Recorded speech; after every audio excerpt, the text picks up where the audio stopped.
It all started on a cloudy Thursday morning in Milwaukee. I wasn't planning on bidding on any storage units that day, but boredom got the better of me. I opened up my laptop, logged into a local online auction, and started scrolling. Most of the listings were your usual junk, old furniture, beat-up toys, dusty clothes.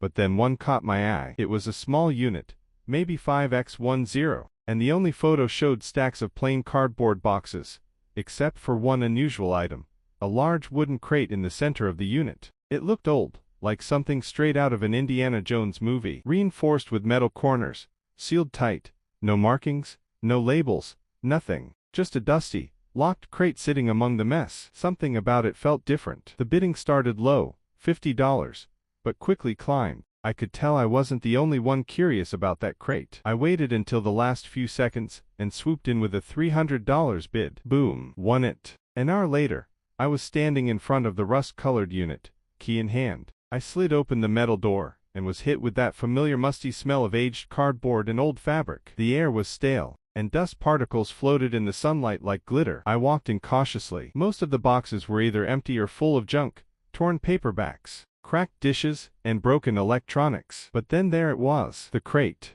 It was bigger than I expected, maybe 3 feet wide and a little over 2 feet tall. The wood was dark and splintered in places. A thick, rusted padlock held it shut. My adrenaline kicked in. I had brought bolt cutters just in case. Clang! The padlock dropped to the ground. I slowly lifted the lid, expecting, well, I didn't even know what to expect. Something valuable, something bizarre, maybe nothing at all. What I saw stopped me cold. Inside was a perfectly preserved metal sphere, about the size of a basketball. It was nestled in straw-like packing material, and beside it lay several leather-bound books, extremely old, extremely worn. Some had strange symbols embossed on the covers, ones I didn't recognize. But the sphere, that's what held my attention. It was smooth, seamless, and cold to the touch. No markings, no seams, no explanation. I tried lifting it. It was heavy, like unnaturally heavy for its size. I'm talking dense, like solid lead, but it didn't feel like lead. The metal had a dull shimmer under the light, almost like it absorbed the brightness rather than reflecting it. And then,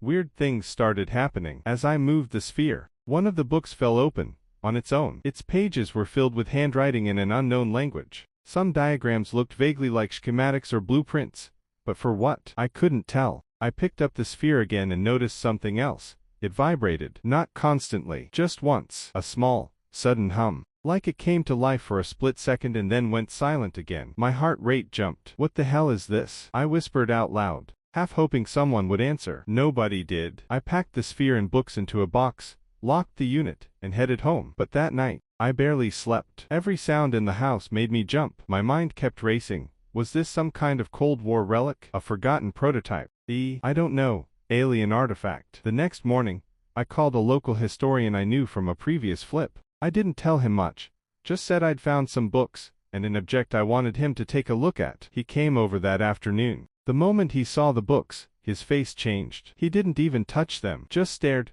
eyebrows furrowed, lips tight. These are not in any language I recognize, he said slowly. But this symbol, he pointed at a star-shaped seal, on one of the covers, looks like an old alchemical emblem. 17th century, maybe earlier. And the sphere. He examined it for a few minutes, tapped it gently, held a magnet near it. No reaction. I've never seen anything like it, he said finally. And I've worked with military relics. This doesn't match any known alloy. If I had to guess, I'd say it's a mock-up. Art maybe. But his eyes said otherwise. He was intrigued, and maybe a little scared. The next few days were a blur of research. I posted anonymous pictures on a few collector forums. The responses were insane. One user swore it looked like a Nazi Wonderwolf prototype. Another claimed it matched something found in the Tunguska region of Russia. Someone even offered me $10,000, just for the sphere. But I wasn't ready to let it go. Not yet. And then came the strangest moment of all. I was filming a follow-up clip in my garage, showing the books and sphere again,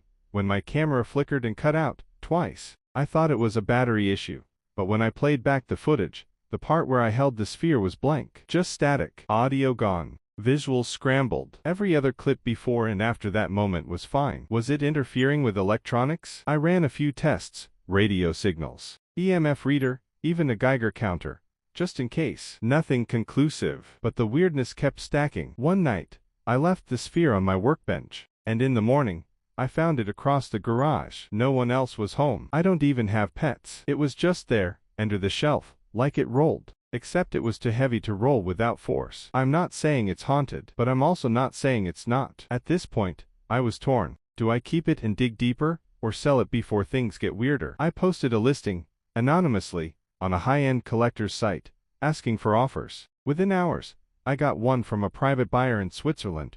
$42,000 for the sphere only. No questions asked. Wire transfer. Discreet pickup. I hesitated. Then I said yes. The crate, the books, everything else, I kept that. But the sphere, gone. And you know what? Part of me regrets it. Not because of the money, but because every night since, I wonder, what if that thing was more than just metal? What if it was a piece of something bigger, something lost to time, or meant to stay lost? Either way, all I know is, I paid $300 for a dusty old storage unit, and walked away with the strangest discovery of my life. But just when we thought the surprises were over, I noticed something odd about the base of the crate. There was a tiny compartment beneath the velvet lining, sealed with 2 ancient screws. They were rusted over, and it took me nearly 15 minutes with a screwdriver and a pocket knife just to pry them loose. I honestly thought it was empty, but inside was a thin leather-bound booklet, brittle, yellowed with age, and barely intact. The cover simply said, Prototype Pound 04, Black Nova. That's when things took a wild turn. Inside the booklet were detailed notes, sketches, and calculations in pencil. It looked like a journal kept by an engineer or designer. But this wasn't any normal product. The pages referenced experiments with energy dispersion, magnetic shielding, even something about kinetic field dynamics. This wasn't just a collector's item. It looked like the kind of tech you'd see in a Cold War lab, or early NASA projects. I reached out to a friend who teaches physics at a local university. He flipped through a few pages and immediately turned pale. Where did you get this? He asked. Storage unit. South Side. This stuff. This isn't public. This is military-adjacent material. Maybe even experimental aerospace. Whoever wrote this was years ahead of their time. Suddenly, it all made sense. The locked crate, the secrecy, the heavy ball that no one could identify. This wasn't art. It was a prototype, possibly of a propulsion system, or worse, a weapon. I was torn between fear and curiosity. I didn't know whether to call a museum, the government, or just quietly lock it back up and forget I ever saw it. Instead, I did what anyone in my shoes would probably do.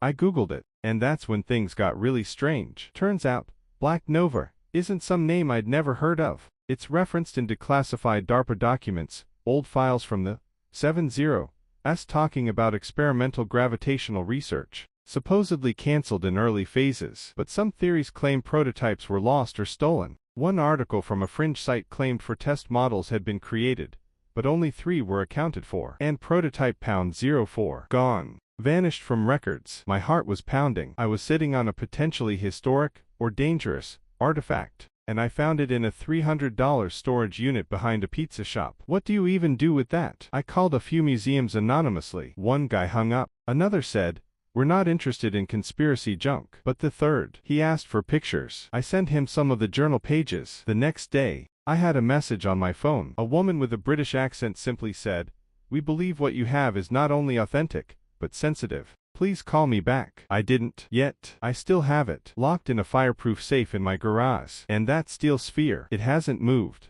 But sometimes, late at night, when the air is still, it hums. I don't know what it is. I don't know what it does. But one thing I do know. That $300 storage unit might be been the biggest, and most mysterious, find of my life.